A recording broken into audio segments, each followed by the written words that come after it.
the George Santos story just keeps getting crazier and crazier. It's hard to keep up, but the latest updates are one that his mother was not in the country on 9/11 when he claimed she died. That has been now verified via customs documentation. Do we know that some like debris didn't get in the atmosphere and sort of like blown to Brazil, jet stream down to Brazil, or that she died of a broken heart over 9/11? We can't. I don't know if we can verify that quite yet. Do we know that she's even really dead?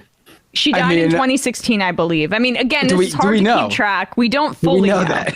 But his roommate was interviewed speaking about her, and that's a whole different wormhole that we won't go down right now.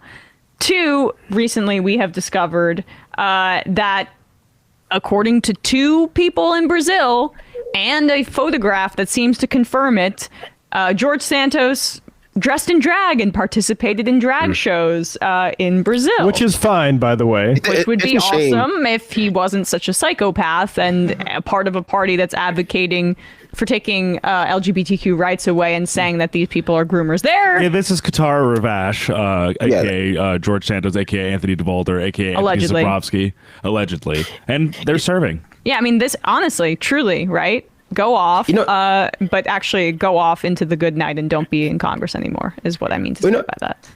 It is a shame, this find out someone used to be cool and then they just turned out to be no longer cool. You're right. I wish that that was the only controversy, because then you see this, and this story he basically set up a GoFundMe, allegedly, for this disabled veteran to get his dog's tumor removed, raised the money on the GoFundMe, closed it, and the guy never saw the money. I mean, Santos is a scammer. He's the type of guy that runs these things where it's trying to fish you into email or sends you fake messages, and he just accidentally used it to propel himself into public office. Next, we'll find out he claimed he was a Nigerian prince. But here is that veteran who went on CNN to talk about what happened to him. I was homeless at the time. I had broken an ankle really bad, couldn't work for a year and a half, so I couldn't pay my rent, and I was evicted. I was living in a tent on the side of Route 9. Can I just say, sorry, but this country needs to take care of people better. I mean, not just veterans, but that is all too typical a story, and it's despicable that he was put in a position to be victimized by people like Santos. I mean, the Republican Party victimizes a sitting congressman. But the Republican Party and let's be real, the Democrats who allow it to happen victimize him systemically on a daily basis. But what does it say about this guy George Santos that he sought him out to do this to him? Or at least that when the guy came to him asking for help, that he thought to do this. But keep going. I was homeless at the time. I had broken an ankle really bad, couldn't work for a year and a half, so I couldn't pay my rent, and I was evicted. I was living in a tent on the side of Route 9 in Howell, New Jersey with my dog, and she had already had that growth growing. It was getting bigger and bigger by the minute, it seemed. I finally decided to take her to the vet to see what they could do to have it removed, and they gave me a $3,000 quote. I was homeless. I didn't have any means to pay for that at all. So one of the vet techs in the place said, "Hey, I know this guy. He runs a charity and he saves a lot of animals." And she was like, "You want me to hook you up with him?" So she took pictures of me and Sapphire. She sent them to Anthony Devolder, and the GoFundMe started. It was up and running. I put it on my Facebook page. My friends and family donated to it. They shared it. I had a lot of my Navy buddies that I hadn't heard from in years actually gave me hundreds towards it. There were some other donors that I didn't ever recognize their names or anything. They might have been through his organization. They might have been friends of friends for all I know. So we raised $3,000 in 2 months, maybe 3 months. It was 6 years ago. And as soon as the money came through, I was like, great. You could save your dog. We can get it right in and get this done. Mr. Devolder Santos decided that he did not want me to use my local vet. He wanted me to use his vets in Long Island or Queens. I don't remember which borough or town it was in. And that was the only way he was going to let it happen. So we took the dog to the vet. And the vet said, "Well, we believe this is too vascular, it's inoperable, but we'd like to go and have her have an ultrasound so we can see if we can do anything with it." I don't drive. I was homeless, and I paid a ride. I paid a friend to bring me up there. To his vet. To his vet. I paid the tolls, the gas, lunches, and Devolder was supposed to pay me back for that. I even was dumb enough to give him my bank account and my routing number because he said he was going to put the money right into my account. Never happened. That was when I started smelling something fishy. And it's just like, I mean, I don't know. There's a tendency, I think, for some that I don't love. Some people who in this country who have no sympathy for homeless people, and yet only have sympathy for dogs or animals or things like that.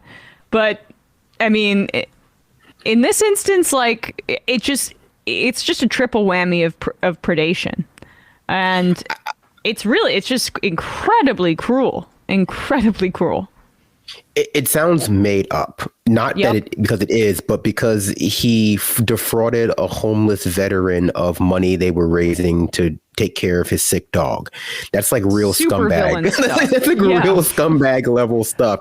And, I would just say, I think that's just the kind of thing that people, when you talk about Republican politicians and the way, and also Democratic politicians and the way in which they enact these sorts of policies that oppress and marginalize and make desperate all sorts of people across our country, there is this impulse too to treat them like, well, on a personal level, they are good. They're like, they're family people. They have friends. They have people they care about. And so you can't judge them for basically putting a gun to the head of poor people they don't know. Mm-hmm. But I think too often we find that a lot of the people who belong to these parties, whether they be Democrat or Republican, in positions that you would hope people would have empathy, are actually not just in their political life, these kinds of scumbags, but also in their personal life. Obviously, most people aren't to the level of this, but it does go to, show that like a lot of the assumptions we make about the people in power and the kind of qualities that they have to get elected there, although that's being disabused of a lot of people now, is, it's wishful thinking. Like, there's no reason to believe that someone who's shitty politically would be a good person on a personal level.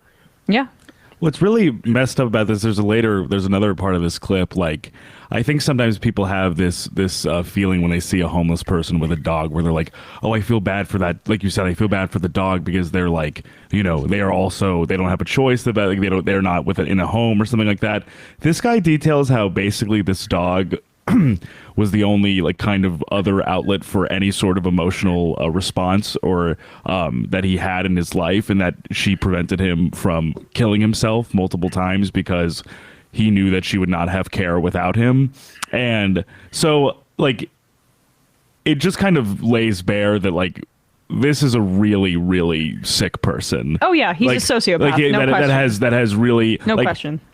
It seems cartoonish if it wasn't so transparently evil and it wasn't so transparently dastardly that, like, I think some people could potentially think a very uncharitable person could be like, oh, like wouldn't you think that you're being scammed? Like, it's not. I don't think it is any way fair to think like this guy had a right to trust somebody trying to help his sick dog. This is typical. Santos is typical.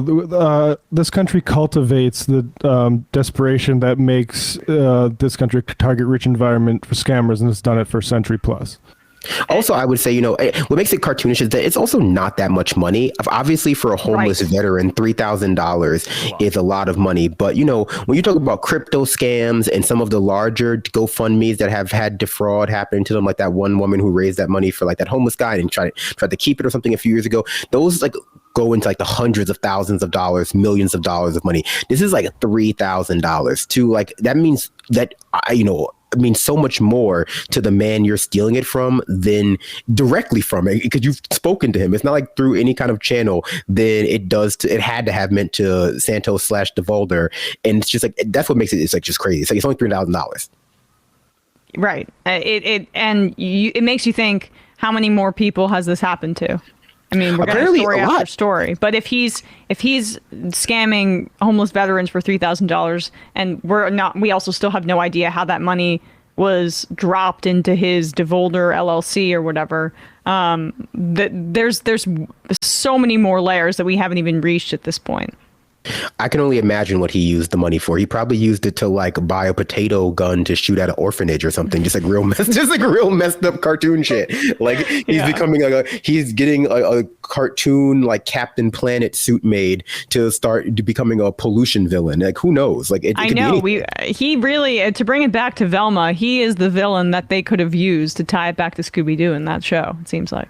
And also the thing with it, what's also absolutely wild is like, there's obviously now basically a cottage industry of like clips of Santos literally having to like find his way through the labyrinthine halls of the Capitol to try to avoid answering a single question from reporters, which, I mean, if it's any consolation, he'll have to deal with for literally every single day of his life until he resigns from Congress or gets arrested and has to resign. When he was reached for comment about this, he responded with two sentences: "Fake. I don't even know the guy." Does it seem fake to this guy? Yeah, I mean, the reports found the cachet of the GoFundMe link that like came with the embed and everything. Like it existed. Like it's the real deal. It's been verified by NBC News. It was a local paper patch, big scoop by the local reporter, by the way, and then it's been confirmed by national outlets. So I want to know. Really hard to fake. I want to know, this seems small bore, but I think it probably could get you more information about the broader, whatever was going on in his scams. Who was this New Jersey vet tech that recommended his group? Why did that person recommend this group? Were they in on the scam too? Is there something broader going on here? Also, why that Queens or Long Island vet did it? Because that's very weird that the New Jersey vet tech would say, go to this charity, and that charity would then refuse to work with that vet. It doesn't make any sense. Something is off here. There was something more going on there. Yeah, there's. I also wonder, like, GoFundMe is the filling like fault lines in U.S. healthcare systems all the time, and being used by people who are desperate, and society should be footing the bill, and yet they have to crowdfund for those purposes. And I just wonder how common this is with people getting scammed through. Oh, they changed their whole their entire like rules and policies in recent years, well after this, unfortunately, where like if you start a charity, if you start a fundraiser for someone else, then GoFundMe does not release the money to you. They make sure they release that money to the person it ostensibly was raised for. I think one of the big things that helped push that one was, you remember that big story where this couple hired a homeless person to like help like they ran out, their car ran out of gas, and a homeless person came up to them to help them out, like to help get the gas for them from the station or whatever, something like that. And so they took it to social media and they raised like $1 million or hundreds of thousands of dollars for this homeless person. And then it came out that this couple actually hired the homeless person to make up this whole story and work with him. And then they didn't tell him how much they raised. So they could only pay him like a couple $100 while they walked away with the hundreds of thousands of dollars. Yeah. So even like it was a scam within a scam. Like they conspired with a homeless guy to scam social media people out of money. And then they scammed the homeless guy over how much they actually raised, and like didn't pay him what they agreed to, or only paid him like a percentage that was much less than they agreed to, or something like that.